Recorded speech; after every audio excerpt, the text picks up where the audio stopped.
This episode of PaddleTV is brought to you by the ACA, improving the paddle sports experience for over a century.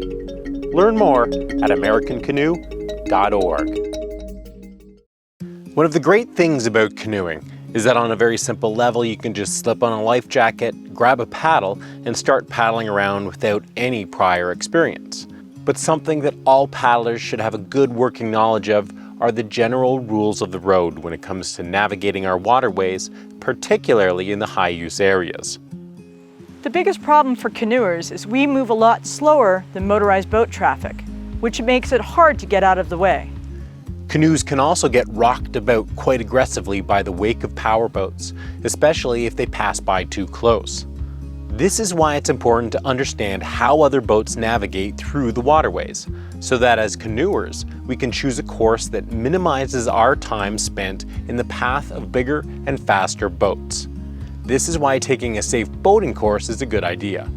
Looking at navigation on a very basic level, you'll find colored buoys on almost any waterway that has regular motorized boat traffic.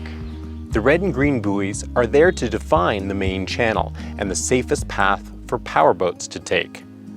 To help remember where the main channel is, use the rule of 3 R's: red, right, returning, which simply means if you're paddling upstream on a river or you're returning from open water, you'll want to keep the red markers on your right side to stay in the main boating channel. Of course, for canoers, this main channel is a great place to avoid.